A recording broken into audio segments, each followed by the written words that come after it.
Alhamdulillahi hamdan katsiran thayyiban mubarakan fihi kama yuhibbu rabbuna wa yarda wa ashhadu an la ilaha illallah wahdahu la syarikalah wa ashhadu anna muhammadan abduhu wa rasuluh sallallahu alaihi wa ala alihi wa ashabihi ajma'in amma ba'd. Ya ikhwah ya tullabal ilm, kita akan melanjutkan kajian kita di malam hari ini dari kitab Adab Thalibil Ilmi.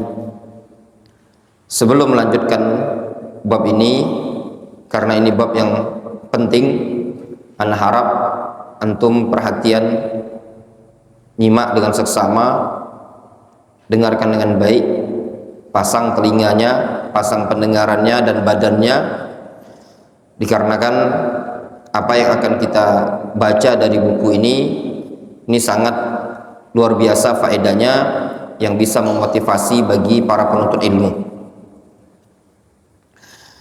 Bab as-sabru fi talabil ilmi, sabar di dalam menuntut ilmu. Nah, ini termasuk adab yang selayaknya bagi seorang talibul ilmi dia berhias dengannya, yaitu sabar dalam mencari ilmu.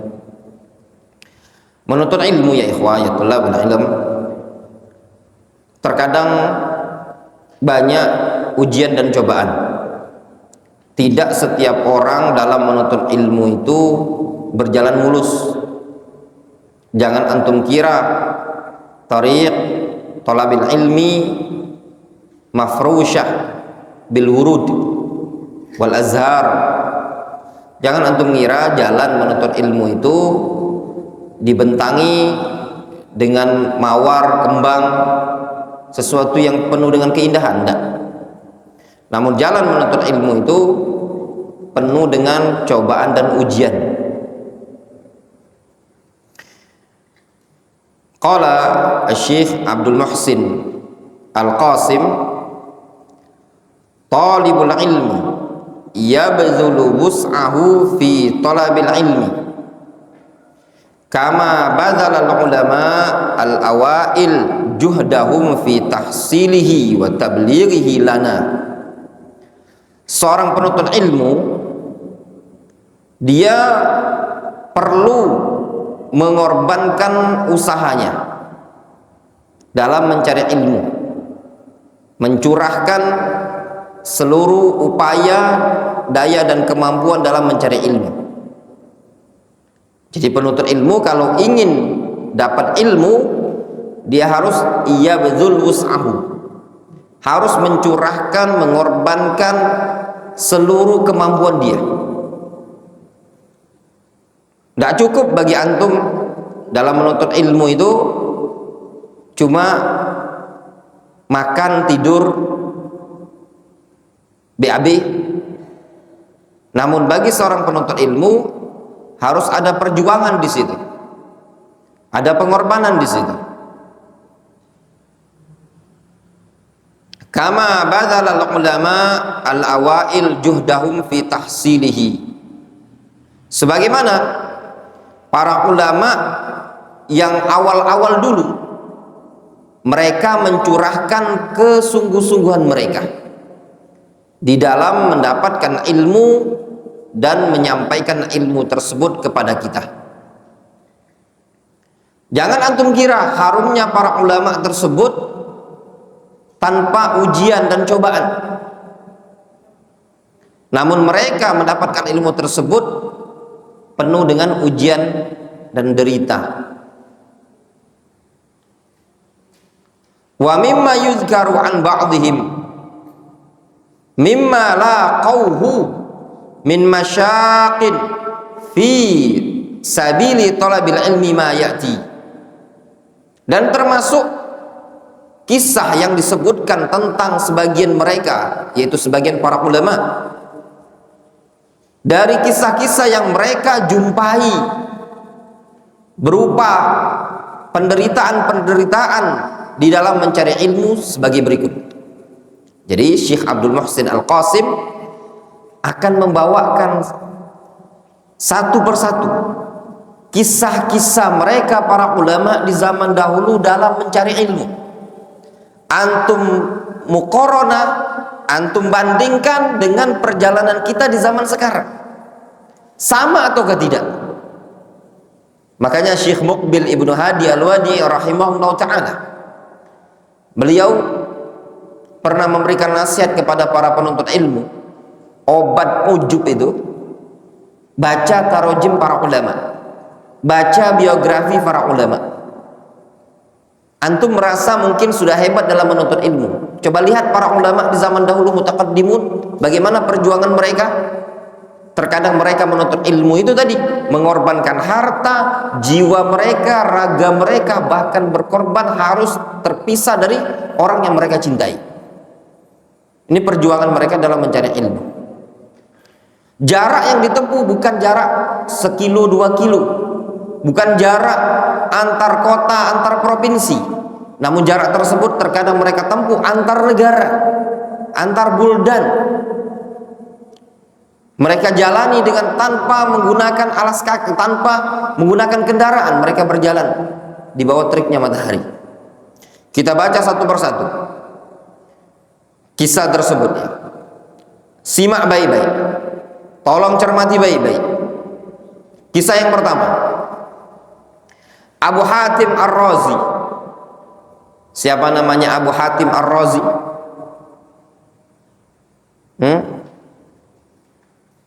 Abu Hatim Ar-Razi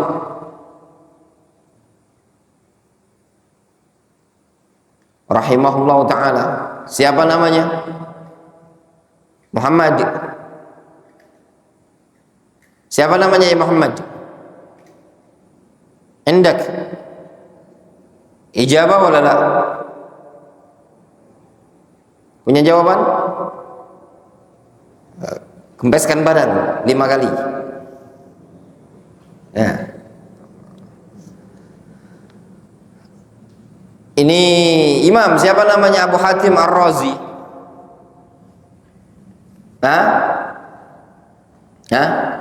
Lupa 5 kali. Faza. Ambil posisi langsung. Ya.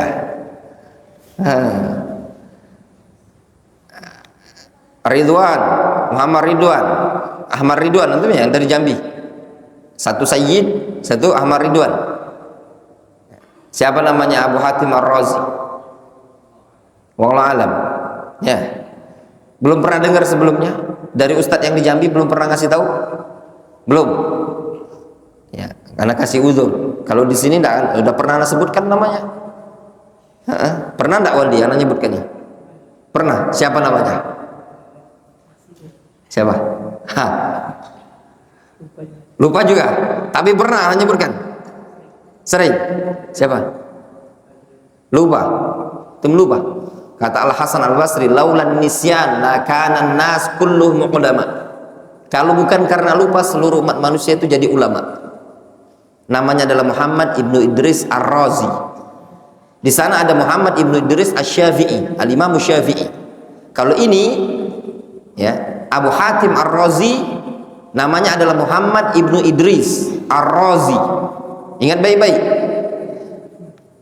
Muhammad bin Idris, ada Muhammad Ibnu Idris Asy-Syafi'i, ada Muhammad Ibnu Idris Ar-Razi. Kalau Muhammad Ibnu Idris Asy-Syafi'i adalah Al-Imam Syafi'i, kalau Muhammad Ibnu Idris Ar-Razi adalah Abu Hatim Ar-Razi. Wadih? Jelas? Nah, diingat baik-baik. Pertanyaan yang berikutnya, Abu Hatim punya anak. Siapa nama anaknya? Siapa? Wandi? Muhammad Ibnu Hatim. Siapa nama anaknya? Kunyanya Abu Muhammad. Namanya siapa? Namanya Abdurrahman Ibnu Abi Hatim. Kunyanya Abu Muhammad. Abdurrahman Ibnu Abi Hatim, kunyanya Abu Muhammad. Jelas? Ya?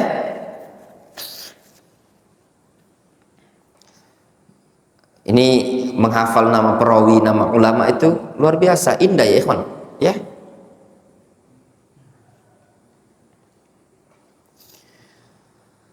Kita baca ya. Abu Hatim Ar-Razi, masya ala qadamaihi fi talabil ilmi katsiran. Abu Hatim rahimahullah rahmatan wasi'ah, beliau berjalan menggunakan kaki beliau dalam mencari ilmu katsiran, banyak. Maksudnya apa? Beliau sering sekali dalam mencari ilmu itu berjalan menggunakan kaki, bukan gunakan kendaraan. Beliau menuntut ilmunya apa? Dengan kaki. Antum dengan apa? Sepeda motor. Ya, ada yang diantar pakai mobil, iya enggak? Ada yang diantar pakai sepeda motor. Beliau Abu Hatim pakai jalan kaki. Ada di sini yang diantar sama bapaknya jalan kaki? Hah? Siapa? Nggak ada kan? Paling minimalnya motor kan? Atau naik kendaraan kan? Lihat Abu Hatim jalan kaki. Wa ahsa ma masyahu fabalagha aktsar min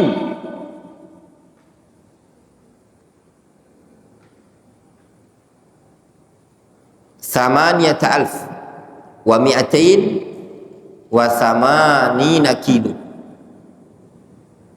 mitron. Dihitung, beliau menghitung jarak yang beliau tempuh tersebut lebih dari 8.280 kilo meter. Berapa ini? 8.280 kilo. Berapa kira-kira 8.200 itu? Ke Lampung itu 450 kilo. Pagar alam berapa Kak Didi? Faza, pagar alam berapa? Nggak tahu. Jambi berapa Kak Didi? 200? Jambi. Kemana ini kira-kira 8.000 ini Kak Didi? Halo Surabaya, lebih jadinya. Papua baru berapa? 3.600. Bayangkan 8.000 nah. Ke Papua dari Palembang ini baru 3.600. Ini 8.000. Hampir 3 kali ke Papua. Bukan lagi antar kota, tapi sudah antar negara ini. Naik motor kah? Naik bus? Naik pesawat? Ini jalan kaki. Coba Kak Dede klik Jakarta Saudi Arabia, Jakarta Jeddah berapa kilo? 7.000. Jakarta Indonesia Saudi Arabia itu baru 7.000. Hah? Iya, jarak lurus. Nah, jarak lurus ini kan jarak lurus, ya. Dia kan muter keliling negara. Nah, itu kalau jarak lurus, ya, itu Saudi Arabia. Tapi kan dia bukan Indonesia belajarnya, muter Baghdad, Hijaz, Yaman, gitu kan, Mesir, muter di wilayah yang mereka bisa jalan dengan jalan kaki. Intinya di situ, diputerinya. Antum sanggup jalan kaki dari sini ke Mekah Mukarramah itu? Pesepeda ada yang jalan kaki sepeda, tapi kalau jalan kaki belum ada. Ya enggak? Nah, ini perjalanan Abu Hatim Ar-Razi. Summa ba'da dzalika tawaqqafa an ihsa'i ma yamshi. Kemudian setelah itu beliau pun berhenti dari menghitung jarak tempuh tersebut, menghitung jarak yang beliau jalani. Ini yang sudah dihitung sama beliau saja 8.000 sekian. Malek juga ngitungnya, bosen. Wa asbaha yadhkur al-mudun allati masya ilaiha li talabil ilmi. Kemudian beliau pun berubah menyebutkan kota-kota yang beliau berjalan menempuhnya dalam rangka mencari ilmu. wa masafatu ma masya bainal mudun allati dzakaraha khamsata alaf wa khamsumi'ah wa khamsa wa samanin kilometer. Kemudian malek dia tadi, bosen ngitungnya kan, jaraknya saking jauhnya tadi. Beliau hitung jarak antara kota saja.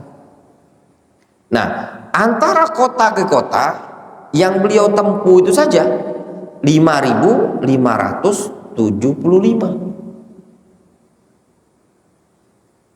Wa majmu' ma ahsahu minal masafa ma'al masafa bainal mudun allati dzakaraha, dan kalau di total seluruhnya, majmu' keseluruhan hasil dari yang beliau hitung bersama dengan jarak antara kota tadi, totalnya 13.875 kilometer total jalan kaki beliau. Dalam rangka apa? Cari hadis. Antum enak yang dari Jambi diantar bermobil, pagar alam naik bus, yang diantar bermotor, ya enggak? Antum naik apa dari Medan? Bus, ya.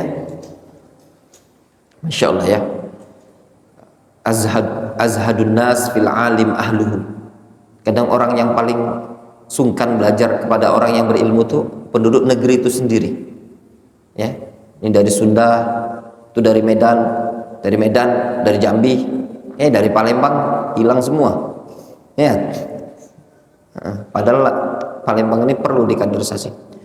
Siapa yang mau ngimam sana? Cepet. Ya, si apa? Tahu antum tempatnya? Tahu? Ya sudah, pergilah sana ya. Jelas? Nah. Wa wasafa rahimahullah rihlatahu hadhi qailan. Beliau Abu Hatim mensifati rihlanya ini seraya berkata, awwalu sanatin kharajtu fi talabil hadis aqamtu sab'a sinin. Masya Allah, kata beliau, awal kali aku keluar dalam mencari hadis, aku bermukim selama 7 tahun. Sekali mondok itu 7 tahun.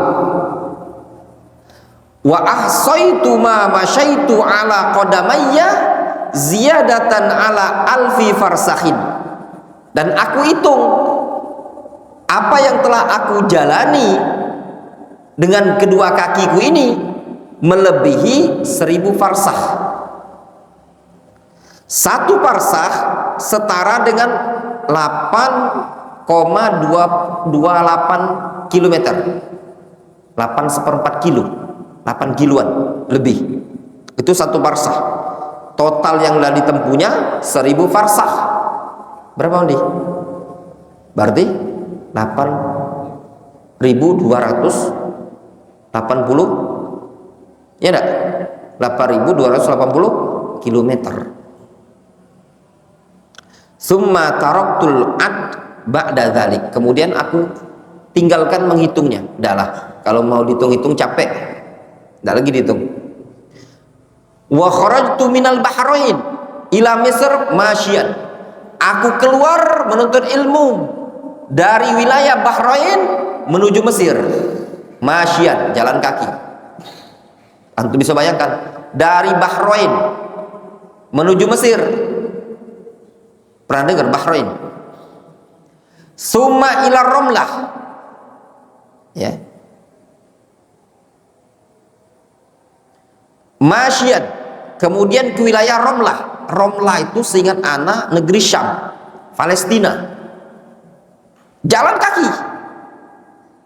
Summa ila Dimashq, kemudian Damaskus. Mana Damaskus itu? Suriah ya, Suriah.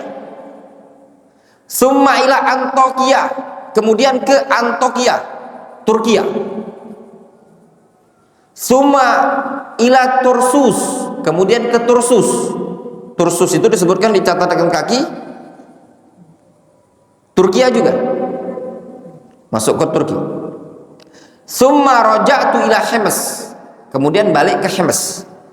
Hims itu masuk wilayah Mesir sekarang. Summa minha ila Raqqah. Kemudian dari Mesir tadi pergi ke wilayah Raqqah. Raqqah itu masuk wilayah Suriah. Masya Allah. Jauh apa enggak? Bahrain, pergi ke Mesir, pergi ke Palestina, pergi ke Suriah, pergi ke mana? Turkiya, kemudian ke Mesir, keliling negara, jalan kaki. Ya. Kalau kita, oh jauh dibandingkan beliau itu tadi ya, jelas. Ini menunjukkan para ulama luar biasa perjalanan mereka dalam menuntut ilmu ya.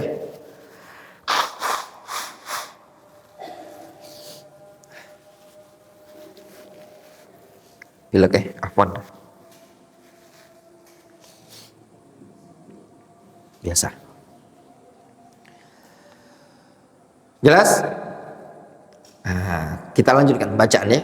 Tsumma raqibtu ilal Iraq. Kemudian aku naik kendaraan menuju Irak. Kullu hadza wa ana ibnu 20 sana. Semua ini aku jalani wa ana ibnu 20 sana.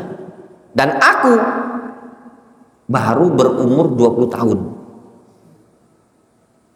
Masya Allah ya.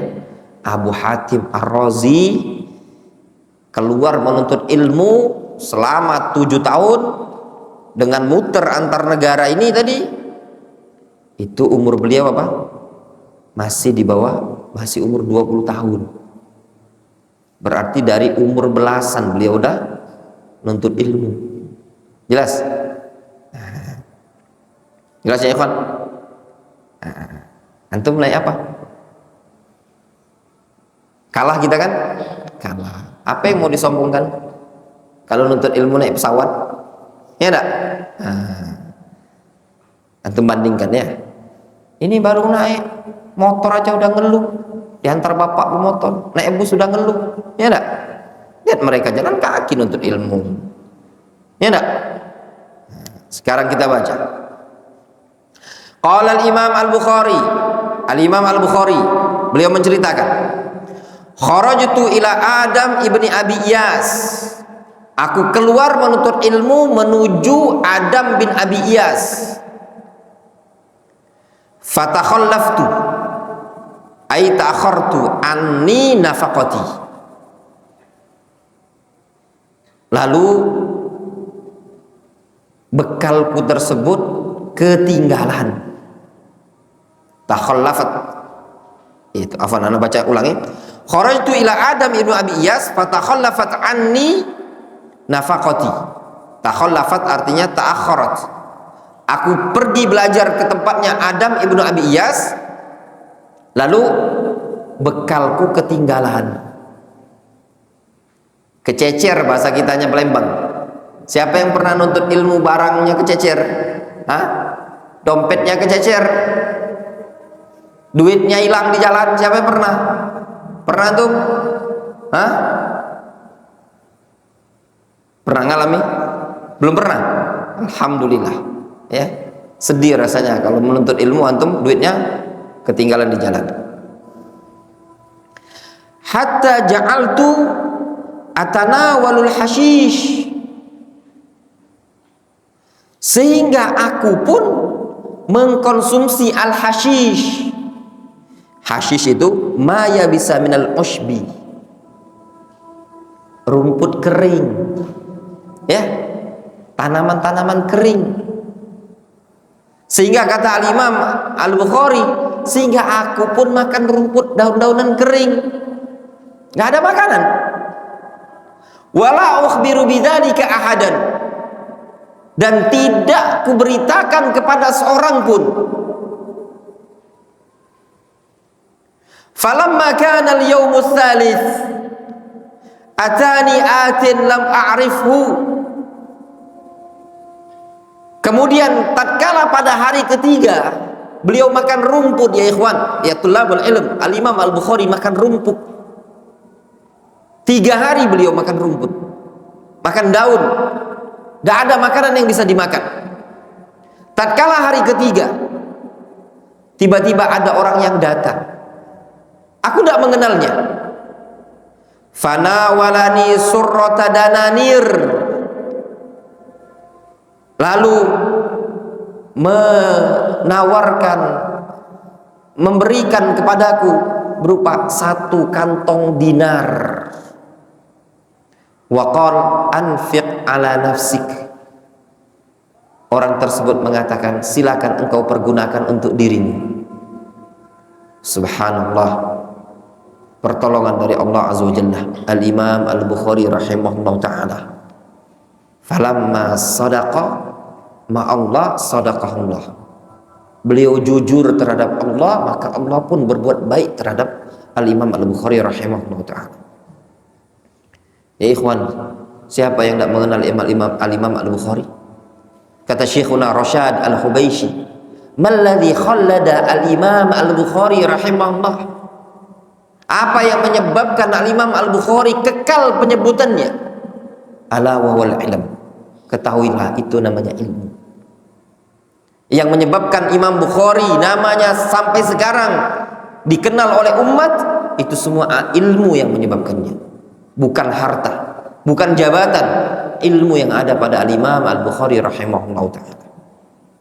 Lihat perjuangan beliau dalam menuntut ilmu, sampai-sampai beliau makan rumput. Luar biasa ya ikhwan, kesabaran mereka dalam thalabul ilmi syar'i. Ana mau tanya sama antum, pernah makan rumput selama mondok di sini? Hah? Imam, pernah rumput dijadikan sayur, lauk? Hah? Sama ulia? Kangkung liar. Rumput pernah katanya, kangkung liar. Apalagi genjer. Apalagi? Ya enggak? Genjer, kangkung, ya. Itu namanya sayur mayur. Ya. Ya enggak? Antum nih, coba antum bandingkan dengan pondok lain ya. Antum banyak-banyak bersyukur. Antum bandingkan pondok lain. Lauk yang antum makan itu kadang pondok lain belum tentu loh. Antum sore tadi buka puasa? Udah buka? Lauknya apa? Antum coba hitung, berapa kali antum makan ayam dalam 1 pekan? Berapa nih? Hah? Pekan ini 3 kali. Antum punya ikan, punya ayam. Antum lauk tempe aja jarang kan? Ya toh? Jarang lauk tempe kan? Tempe saja, nasi putih sama tempe jarang antum. Ya enggak Fazal? Jarang. Antum kalau Senin, Kamis luar biasa. Ya, Jumat pula. Itu kemarin apa itu? Yang dari Yusuf. Yang anak bawa sekantong itu. Daging sama? Daging apa? Daging ayam sama mie. Antum tahu yang antum makan kemarin itu makanan catering. Ya. Bukan makanan kelasnya catering ya. Antum makan kemarin itu catering. Dari bukit itu tuh. Ikhwan kita namanya Yusuf suka ngasih antum tuh. Yang kelas-kelasnya antum itu dibandingkan Imam Bukhari jauh. Ya, antum layak bersyukur kepada Allah Subhanahu wa taala. Itu bandinglah. Ya, survei ke tempat-tempat lain, alhamdulillah antum ya, rezeki untuk antum menuntut ilmu. Jangan antum sia-siakan. Ini udah makan enak, ngafal bebel. Ini tadi. Masa dikalahkan Imam Bukhari? Imam Bukhari lihat makan rumput aja cerdas. Coba antum tes makan rumput dulu. Ya enggak? Kemudian qala Abu Hatim Ar-Razi, berkata Abu Hatim Ar-Razi, fi sanati arba'a asyarah, pada tahun ke-14,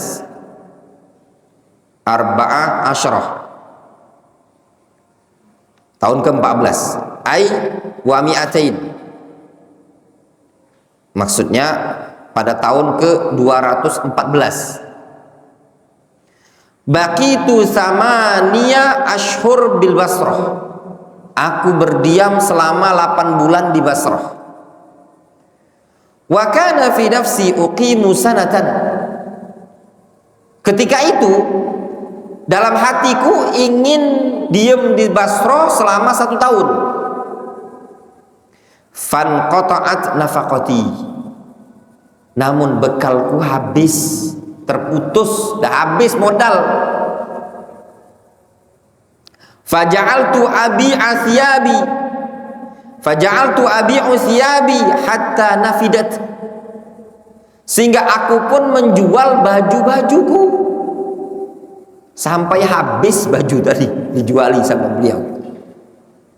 Wa baqitu bila nafaqatin, dan aku pun tinggal di sana tanpa bekal, tanpa duit. Baju habis, duit habis. Pernah antum nuntut ilmu sampai jual baju? Imam, justru baju antum nyisa-nyisa kadang ditumpuk-tumpuk di sana ya. Nah itu tadi. Belum pernah antum ngalami seperti itu kan? Belum pernah. Masya Allah, bersyukur penuntut ilmu. Ini makanya kalau tidak bisa jawab, dah usab. Jelas? Azan dulu, azan, tolong azan dulu. Sudah azan, kita lanjutkan ya. Kita lanjutkan ya. Yang berikutnya, kisah yang berikutnya. Ya. Qala Zakaria Al-Ansari rahimahullahu taala. Zakaria Al-Ansari rahimahullahu taala beliau menceritakan, "Ji'tu minal bilad wa ana syabun." Aku datang dari kampung halamanku dalam rangka mencari ilmu. Ketika itu aku masih sebagai seorang pemuda. Falam a'kif 'ala al-ishtighal bi syai'in min umuri dunya. Aku tidak menyibukkan diri dengan urusan dunia. Jadi di masa muda beliau menuntut ilmu dan tidak menyibukkan dengan urusan dunia. Ini juga ya ikhwan, nasihat ana kepada antum para penuntut ilmu. Antum yang masih muda-muda ini sabar saja dulu. Sabar. Dari mencari duit itu sabar dulu. Ya. Ini enggak. Berduit juga enggak, kaya juga enggak. Sudah rezeki antum sudah ditentukan oleh Allah Subhanahu wa taala.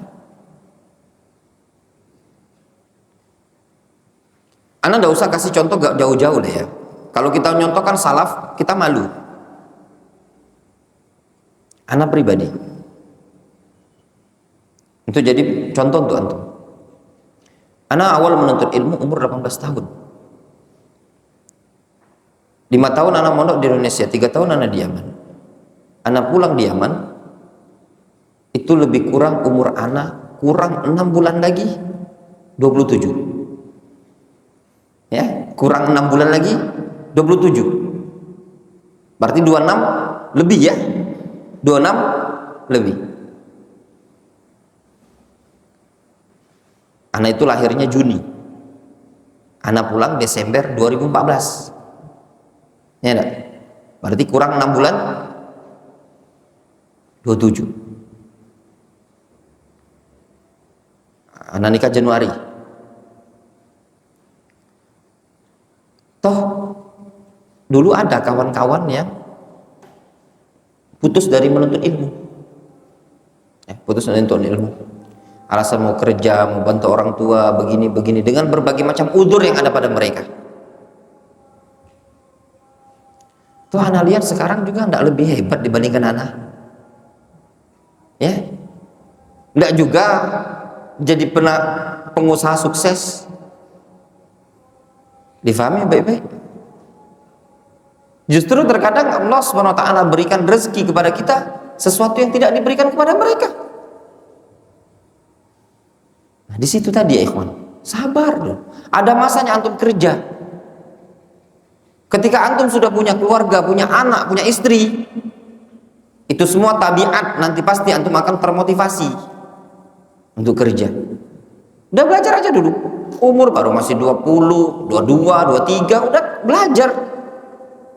Nanti mikirin mau cari kerjaan, jangan berbagai macam alasan syubhat. Yang belajar di Darul Hadis ini sudah terlalu banyak. Yang alasan Ustadz mau kerja ini gini, sudah kaya juga enggak, masih miskin. Ya, seperti itu tadi. Sudah antum belajar aja dulu. Apalagi yang masih hitungan belas-belasan, belajar. Kalau antum punya ilmu, antum akan dibutuhkan orang toh. Antum akan dicari orang. Antum kalau punya ilmu, orang akan cari antum. Antum punya skill, orang ngajak bisnis. Itu tadi, antum dengar anak ditelepon tadi siang, yang nelpon antum tahu siapa? Hah? Seorang Cina, profesinya dokter, dia punya rumah sakit Bunda di Surabaya, dia pendirinya. Antum yang nelpon anak mau ngajar antum tadi, itu nelpon anak ngajak bisnis, dokter, owner, ya namanya tadi Ayong, anak-anaknya udah dokter semua. Antum klik di Google rumah sakit Bunda di Surabaya sama di Sidoarjo, ada 2 rumah sakit, itu pemiliknya dia. Dia tadi kan bilang, saya pemilik rumah sakit, mau ngajak bisnis apa? Travel umroh. Antum kalau punya ilmu, orang akan cari sendiri. Kita tuh kalau nggak punya ilmu, kita yang susah. Kalau ada ilmu, orang akan cari antum. Makanya belajar aja dulu. Dimanapun antum pasti akan dicari orang gitu loh. Tukang saja kalau punya ilmu tuh dicari. Ya benar? Bisa nukang? Bisa, ya sudah ikut aku. Itu kalau tukang punya ilmu, nggak punya ilmu, nggak ada yang mau nyari ya ikhwan. Makanya anak pesan sama antum, belajar saja dulu. Ada masanya antum, kalau sudah waktunya antum akan kerja cari uang juga. Kalau ilmu antum mateng, akan dicari oleh orang. Ya. Lihat orang-orang yang berilmu, baik ilmu dunia, ilmu akhirat. Kalau dia punya ilmu, dicari orang. Ya toh? Itu saja contohnya. Kita baca. Kata Abu Zakaria Al-Ansari, walam u'alliq qalbi bi ahadin minal khalqi. Aku tidak menggantungkan hatiku kepada seorang pun dari kalangan makhluk. Wa kuntu aju'u minal jami' katsiran. Aku dulu itu sering sekali lapar di masjid. Jami' itu artinya masjid. Aku sering sekali kelaparan di masjid. Ikhwan, antum sering lapar enggak? Ya thalabul ilm. Lapar apa enggak? Enggak lapar? Pernah kelaparan? Hah? Jangan bilang, Ustaz, aku kelaparan, beras banyak. Ya enggak? Antum mungkin enggak baca bismillah. Ya enggak? Beliau sering sekali kelaparan. Fa akhruju fil lail ilal midha. Pada suatu malam aku keluar ke tempat wudu. Midha artinya tempat wudu. Wa ghairiha, dan yang selainnya. Fa aghsilu ma ajidu min qushairatil bitikh hawali al midha. Hawali al midha wa akuluha. Aku pun membasuh, mencuci apa yang aku temui berupa kulit-kulit semangka. Kusyairat itu artinya kulit semangka. Aku cuci di sekitar tempat wudhu tadi. Wa akuluha, aku makan. Pernah antum makan kulit semangka? Hah? Kulit semangka? Beliau ini ngambil sisa kulit semangka itu loh yang dibuang di tempat wudhu. Pernah antum? Belum pernah? Nah, ya enggak? Antum enggak jambu sisa tadi ditaruh dekat dinding itu tadi? Ya enggak? Siapa makan jambu tadi? Tuh ada jambu tadi dekat dinding itu. Ya enggak? Sisa jambu. Ya enggak? Ini beliau nyari kulit semangka. Wa aqna'u biha 'anil khubzi. Dan aku mencukupkan makan kulit semangka tadi dari khubus, dari roti. Makan kulit semangka loh, tak makan roti. Fa aqamtu ala dzalikal hal sinin. Aku senantiasa seperti itu bertahun-tahun. Bukan sebulan, 2 bulan, sehari, 2 hari. Bertahun-tahun makan kulit semangka. Antum seperti itu? Hah? Layak bersyukur enggak? Jadi kalau cuma sekedar nasi putih, sabar. Ya. Bukan sabar itu bersyukur.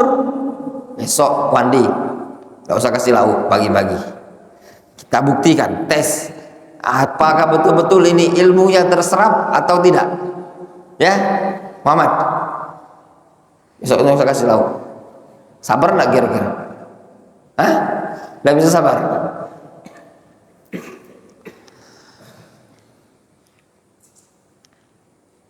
Kemudian Rahanal Imam Ahmad na'alahu an inda Khabbas ala ta'amin akhadahu minhu inda khuruji minal Yaman.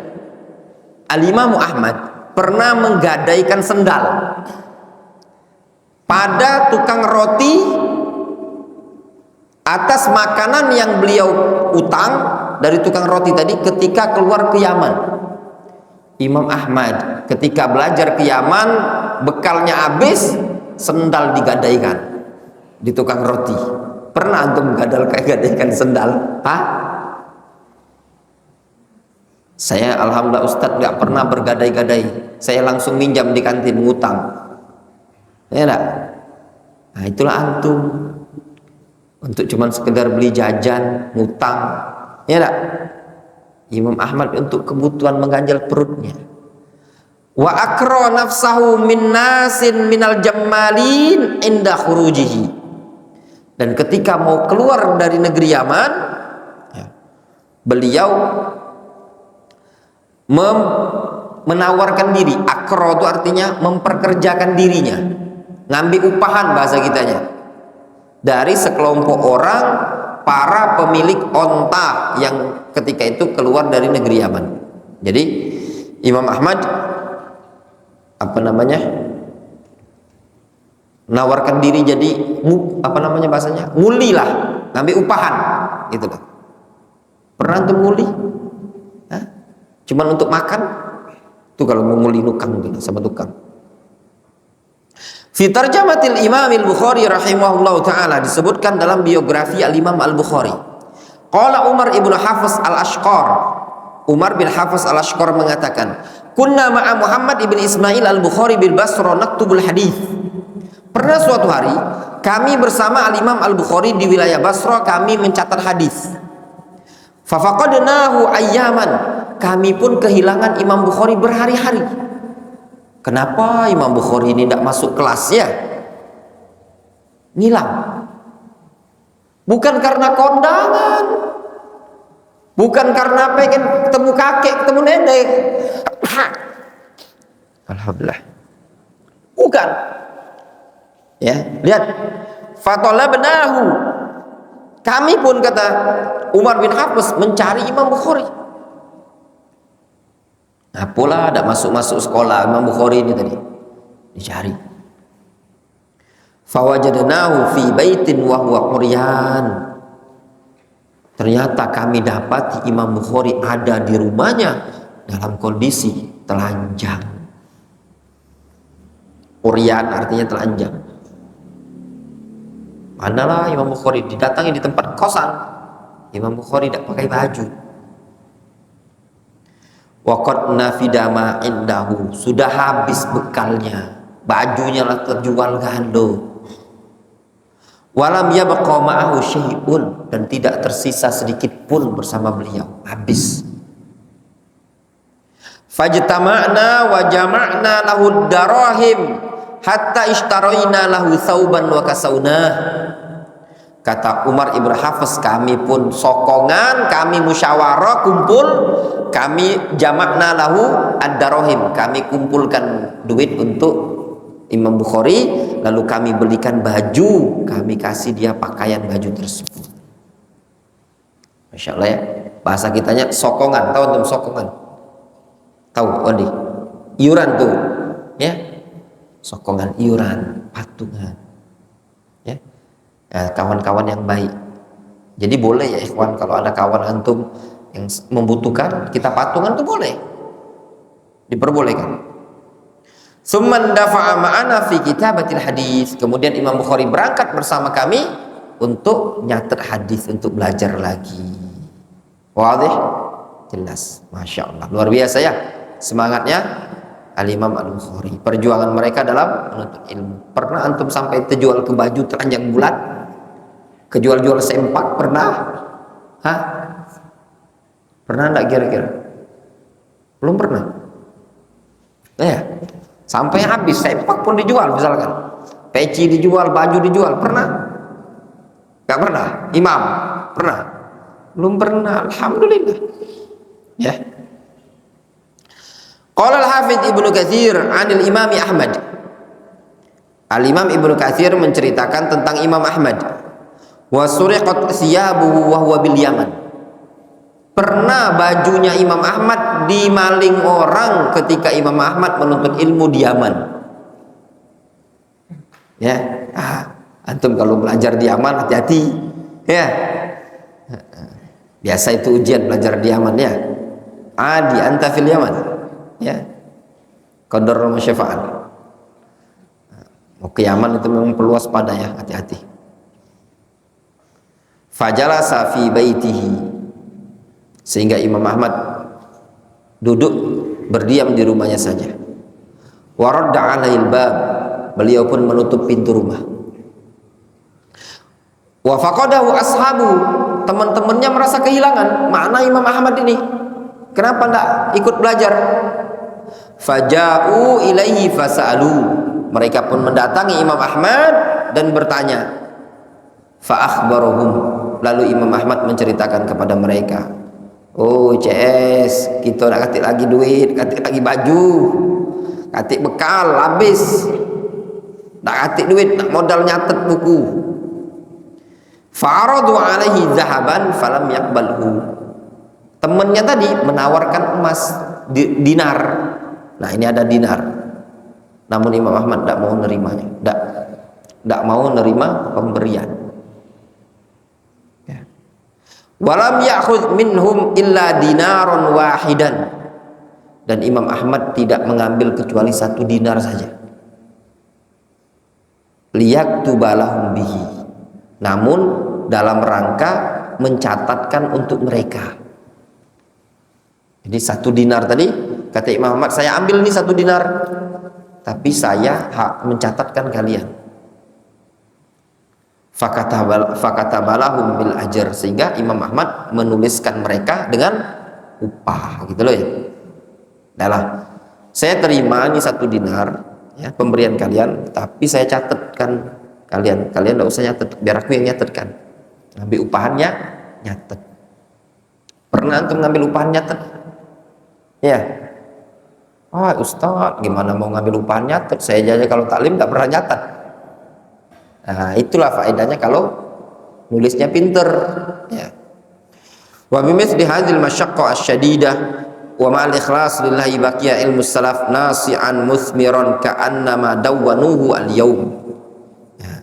Dengan seperti penderitaan-penderitaan yang sangat seperti ini tadi, dibarengi dengan keikhlasan kepada Allah, sehingga ilmu salaf itu kekal, nasi'an musmiran, kekal berkilau lagi berbuah, ka'annama dawwanuhu al-yaum, seakan-akan baru mereka susun, mereka tulis di hari ini.